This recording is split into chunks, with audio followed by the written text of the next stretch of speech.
किसी भी इक्वेशन को बैलेंस करने का मतलब इक्वेशन की दोनों साइड्स पर जो भी एलिमेंट्स हैं उनके एटम्स को बराबर करना है।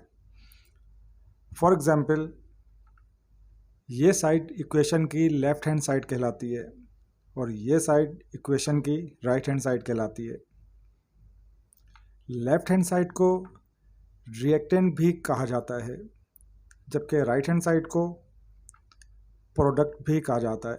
रिएक्टेंट मतलब दो या दो से ज़्यादा केमिकल्स को मिलाने पर जो भी रद्द अमल हो उसे रिएक्टेंट कहा जाता है, और उस मिलाप के नतीजे में जो भी चीज़ सामने आती है उसे प्रोडक्ट कहा जाता है। यह हमारे पास इक्वेशन है। इसको इस तरीके से दो हिस्सों में डिवाइड कर लेते हैं। लेफ्ट हैंड साइड पे हमारे पास तीन एलिमेंट्स हैं, के, Cl and oxygen. Right hand side पर भी हमारे पास के, Cl एंड ऑक्सीजन। के रिप्रेजेंट करता है पोटाशियम को, Cl क्लोरीन को और O ऑक्सीजन को।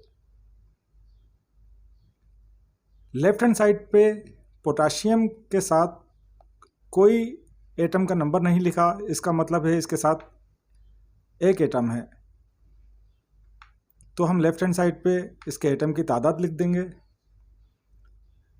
लेफ्ट हैंड साइड पे Cl का भी कोई एटम नंबर नहीं है, इसका मतलब है कि एक एटम है। ऑक्सीजन के तीन एटम नज़र आ रहे हैं, वो लिख देंगे। राइट हैंड साइड पे पोटाशियम यानी कि के एक एटम के साथ है, क्लोरीन एक एटम के साथ है और ऑक्सीजन दो एटम के साथ है। अगर आप गौर से देखें तो दोनों साइड पे के और Cl के एटम तो बराबर हैं, जबकि ऑक्सीजन के एटम नंबर में फ़र्क है। इसी को बैलेंस करना है, और बैलेंस करने का तरीका ये नहीं है कि हम इसमें कोई नंबर ऐड कर देंगे, बल्कि रूल्स के मुताबिक इसको किसी ऐसे नंबर से मल्टीप्लाई करना पड़ेगा जिससे ये बैलेंस हो सके दोनों साइड पर। तो ऑक्सीजन हमारे पास तीन एटम के साथ मौजूद है। अगर हम इसे 2 से मल्टीप्लाई करते हैं तो ये 6 हो जाता है। राइट हैंड साइड पे 3 से मल्टीप्लाई करेंगे तो ये 6 हो जाएगा, तो दोनों के एटम की तादाद बराबर हो जाएगी। लेकिन मसला ये है कि जिस भी नंबर से हमें इस एटम नंबर को मल्टीप्लाई करना होगा उसे इक्वेशन के शुरू में लिखना होगा, तभी ये 3 2 से मल्टीप्लाई करेगा, ये 6 हो गया। और इसी तरीके से यहाँ पे राइट हैंड साइड पे हमने 3 से मल्टीप्लाई किया है, तो 3 O से पहले लिखना होगा। ये 2 3 से मल्टीप्लाई करेगा तो 6 हो गया। अब प्रॉब्लम यह है कि जिस नंबर से हमने ऑक्सीजन के एटम को मल्टीप्लाई किया है, के और Cl के एटम भी बारी बारी उससे मल्टीप्लाई करेंगे। तो Cl का एक एटम 2 से मल्टीप्लाई करेगा, ये 2 हो जाएगा। इसी तरीके से K का एक एटम 2 से मल्टीप्लाई करेगा और ये भी 2 हो जाएगा।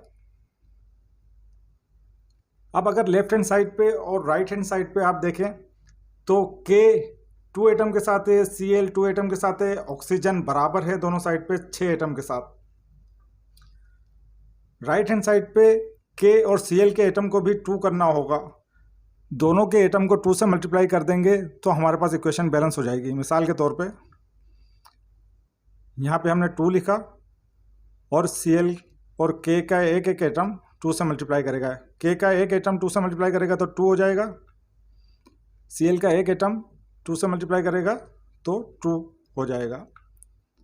अब अगर आप गौर से देखें तो हमारे पास दोनों साइड पर तीनों एलिमेंट्स बराबर एटम के साथ हैं। पोटाशियम के 2 एटम, क्लोरीन के 2 एटम और ऑक्सीजन के 6 एटम। तो इस तरीके से हम किसी भी इक्वेशन को बैलेंस कर सकते हैं।